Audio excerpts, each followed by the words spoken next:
More results coming. We'll check in on that very shortly. First, though, let's get across the outlook from Equity Trustees for 2025. Grant Mundell joining us now. Grant, good to catch up with you again.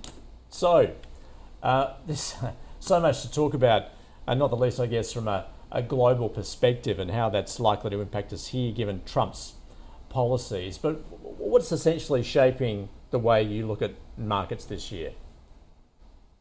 Well, look, I think overall, I mean, you've touched on obviously the Trump factor is a major issue for the market. Obviously, we saw last night also inflation numbers and the impact that's having on bond yields, and also sort of global economic growth and how those tariffs may potentially impact on different regions. Chinese growth obviously has been decreasing, which impacts us here in Australia as a large trading partner. But overall, global economic growth we think is going to be, broadly okay. We're not expecting the same sort of gains this year as we've seen in the last couple of years in equity markets. We think interest rate, cuts are going to be fairly shallow. But if you look at the corporate earnings backdrop, especially the US reporting season at the moment, it's still pretty solid. We're getting obviously working our way through the Australian equity market reporting season at the moment, which are not too bad at this point in time. The concern for us that just equity valuations are still fairly full. So you really need earnings upgrades to see the market meaningfully move up in the short term. But yeah, I think front of mind is really that US administration creating that uncertainty, and that's going to see bouts of volatility. So you want to be diversified and I think opportunistically active going forward. So Graham, when you look at the local market, questioning perhaps those valuations, have you seen enough so far in earnings to give you an idea of what is expected and whether that growth can continue? Yeah, I think, interestingly, over the course of the last few months, we did actually start to see earnings revisions start to tick up after about 18 months of earnings downgrades. So we sort of feel that we're in a period where you're starting to see, positive earnings growth for the sort of calendar year 25 after we have seen a couple of years of sort of pullbacks in earnings.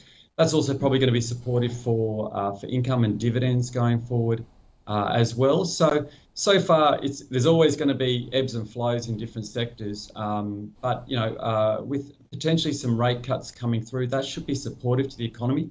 Economic growth locally should start to improve, so that should be supportive to equity markets. Are you expecting those rate cuts to come sooner or later, perhaps?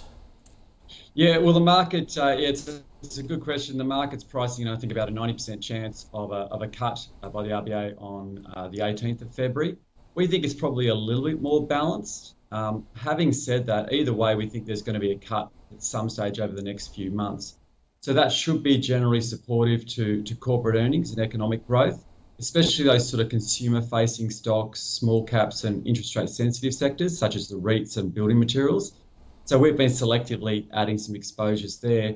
But as mentioned before, we do think it's going to be a fairly shallow cutting cycle.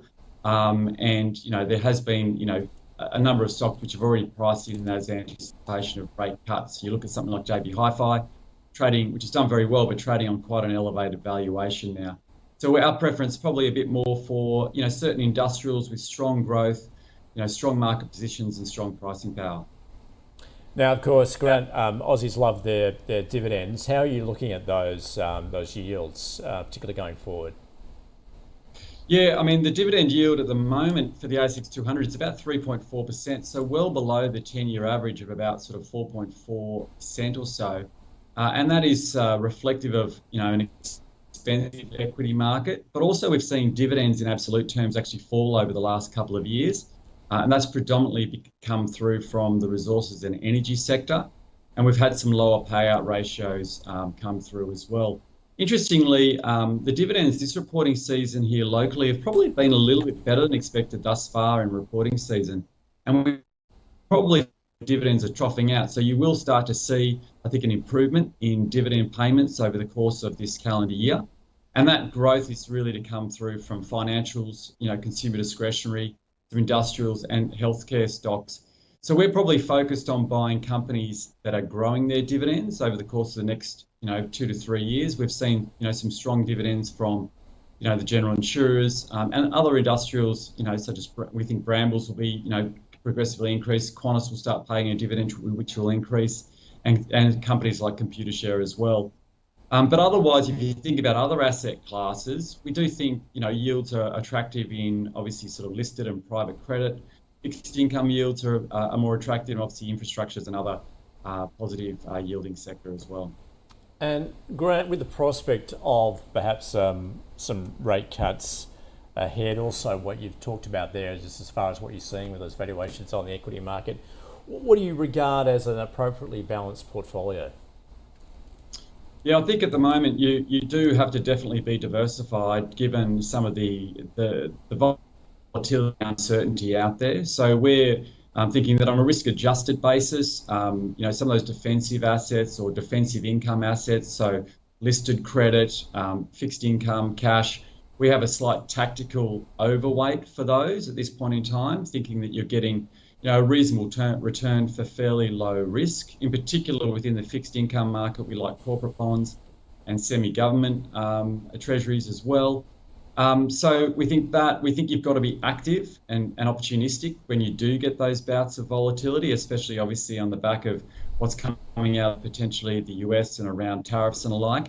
And otherwise, we'd just be highlighting, still a focus really on quality securities with reasonable valuations. So given those concerns about valuations more broadly, if we do get some sort of adverse shock, those are the sorts of companies that could be hit pretty hard at this point in time.